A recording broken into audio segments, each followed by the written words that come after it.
আসসালামু আলাইকুম সবাইকে। হৃদিতা গল্পের 4 নাম্বার পার্ট। তো বেশি কথা না বলে চলুন গল্প শুরু করা যাক। তোদের মাঝে ভুলটা ওই শয়তানই তুলে ধরেছে, কিন্তু মাঝখানে নির্দোষ ছেলেটা এভাবে এলাকার লোকের সামনে অপদস্থ করা হলো।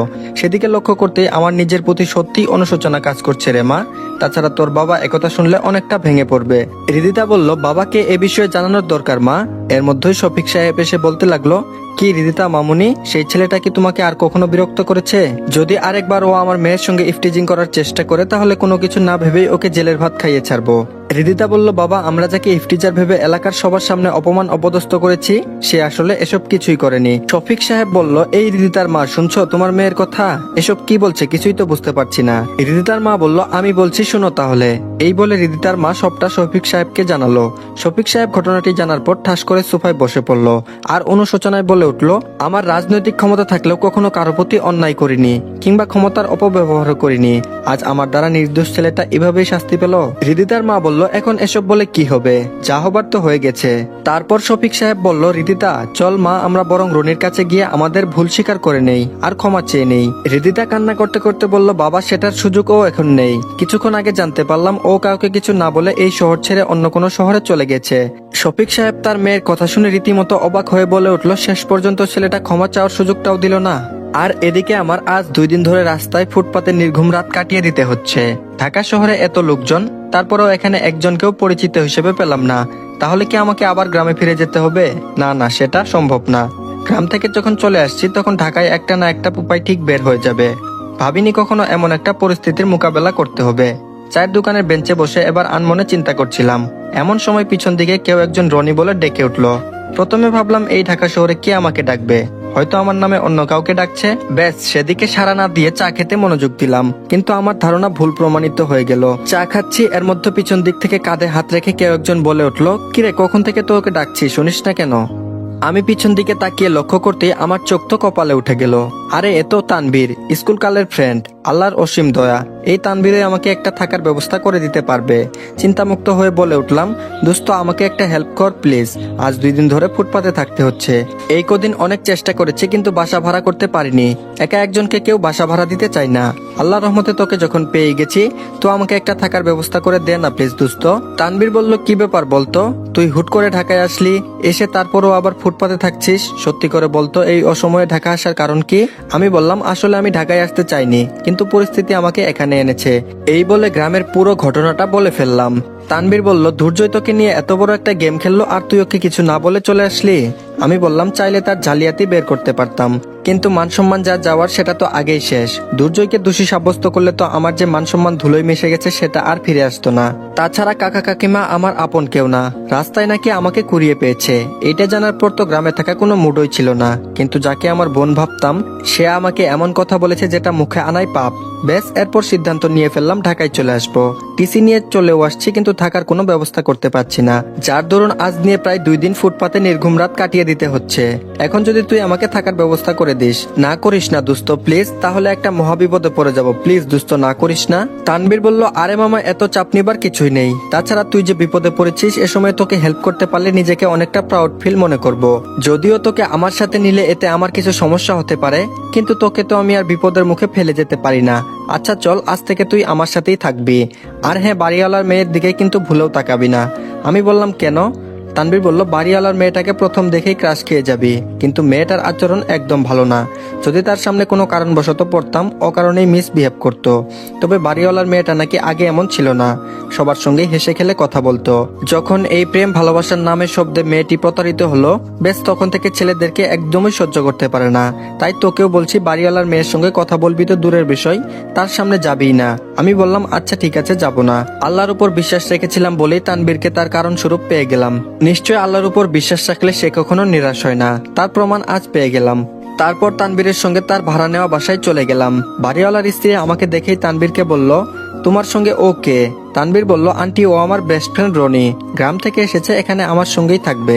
আর আন্টি ও যেহেতু আমার সঙ্গেই থাকবে, তার ভাড়াটাও আপনি মাস শেষে পেয়ে যাবেন, সমস্যা নেই। বাড়িওয়ালার স্ত্রী বলল, আচ্ছা ঠিক আছে, তুমি যখন বলছো তাহলে থাকতে পারে, কিন্তু প্রতি মাসের ভাড়া আমাকে ঠিক মতোই দিতে হবে, নয়তো এই বাসা তাকে ছাড়তে হবে।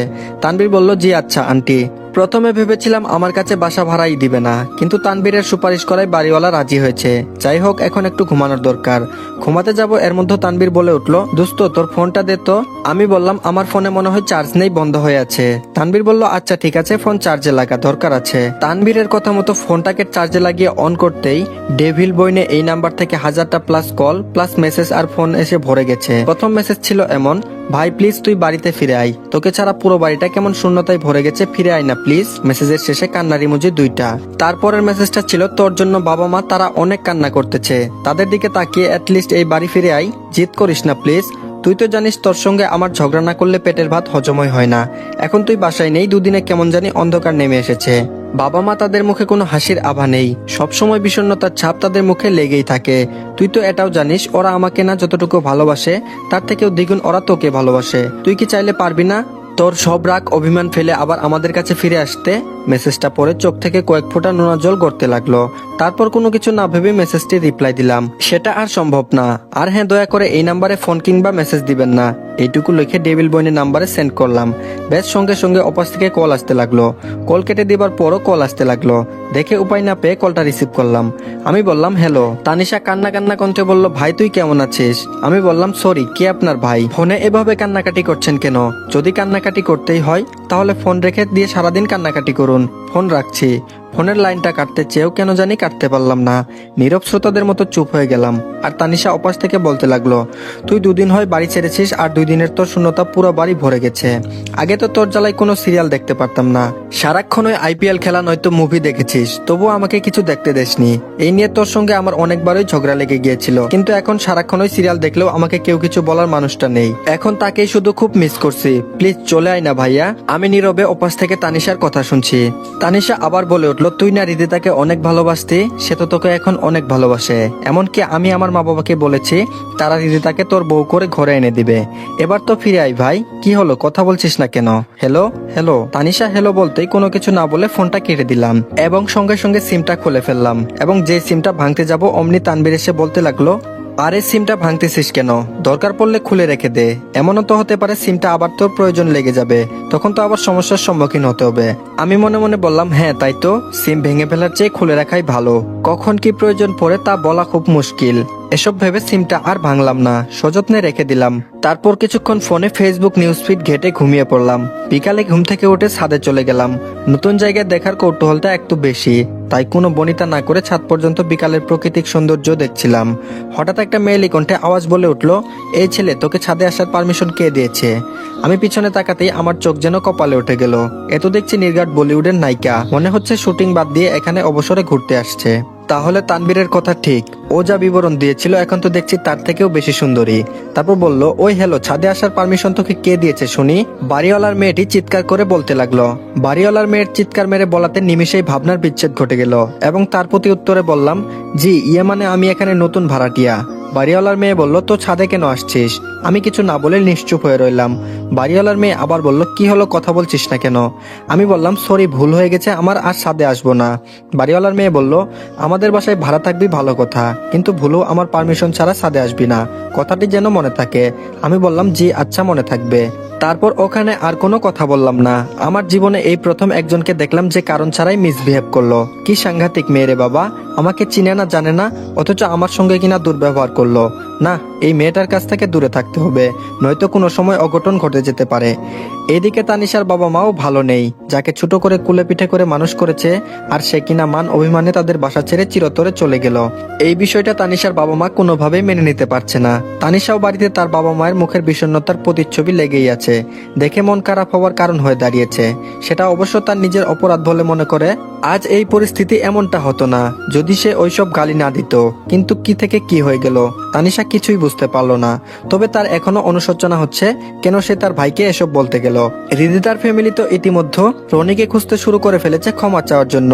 তারা যখন বুঝতে পারলো নির্দোষ একজন মানুষকে যে কিনা বিনা অপরাধে গ্রামবাসীর সামনে অপমান অপদস্থ সহ্য করলো, কিন্তু প্রকৃতপক্ষে সে অপরাধ করেইনি, তারপরও তাকে শাস্তি পেতে হলো, এটা যার সঙ্গে হোক না কেন মেনে নিবার কোনোভাবেই সম্ভব ছিল না। কিন্তু রনি তো পরিস্থিতির শিকার, তার কোনো কথা গলা ফাটিয়ে বললেও কেউ শুনতো না। যখন গ্রাম ছেড়ে শহরে চলে গেল তখন তাদের সামনে আসা সত্যটা প্রকাশিত হলো। সত্যটা জানার পর হৃদিতা সহ তার পরিবার অনেকটাই লজ্জিত আর অনুতপ্ত। অনুশোচনায় বারবার বিবেকে নাড়া দিয়ে উঠছে তাদের, কিন্তু তাদের এই অনুশোচনা এবং অনুতপ্ত সেটা এখন মূল্যহীন এবং আবেগ ছাড়া কিছু না। এবার গল্পের বর্তমানে ফিরা যাক। আমি তানবীরকে উদ্দেশ্য করে বললাম, দোস্ত বাড়িওয়ালার মেয়েটার নাম কি বলতো? তানবীর বলল, বাড়িওয়ালার মেয়ের নাম শুনে তুই কি করবি? আমি বললাম, আরে ভাব ধরছিস কেন, বলতে বলছি বল। তানবীর বলল, বাড়িওয়ালার মেয়ের নাম হচ্ছে আরোহী, এবার ইন্টার দ্বিতীয় বর্ষে পড়ছে। আমি বললাম, দোস্ত তুই যা বলছিস একদম রাইট, দেখতে কিন্তু বলিউডের নায়িকাদেরও হার মানাবে, কিন্তু তার আচরণ একটু ভালো না। বিকেলে একটু ছাদে ঘুরতে গেলাম, তো আরোহী আমার সঙ্গে এমন দুর্ব্যবহার করলো দোস্ত, যা বলার মতো না। তানবীর বলল, আমি আগেই বলেছিলাম বাড়িওয়ালার মেয়ে মানে আরোহীর সামনে পড়িস না, মেয়েটা কোনো ছেলেকেই সহ্য করতে পারে না। আমি তো প্রায় 3-4 মাস এখানে আসছি, ভুলেও তো তার সামনে পড়ি না। আরোহীর বিষয়ে আঙ্কেল আমাকে আগেই বলেছে। আচ্ছা বাদ দে এসব কথা, একটা কাজের কথা ছিল তোর সঙ্গে। আমি বললাম, কি কাজের কথা বল। তানবীর বলল, ঢাকা শহরে চলতে গেলে টাকার প্রয়োজন, কিন্তু তুই যদি কোনো কিছু না করিস তাহলে থাকা খাওয়া কোনোটাই হবে না। তাই বলছিলাম যে কোনো একটা চাকরির ব্যবস্থা কর, নয়তো আমার সঙ্গে পার্ট টাইম জব করতে পারিস, সেটাতে তোর খাওয়া দাওয়া শুরু করে বাড়ি ভাড়া পড়াশোনার খরচ সব ভালোই চলবে। আমি বললাম, দোস্ত আমার কোনো সমস্যা নাই, তাছাড়া তুই যে জব করছিস সেটাতে আমার ভাবাভাবির কোনো বিষয় নেই।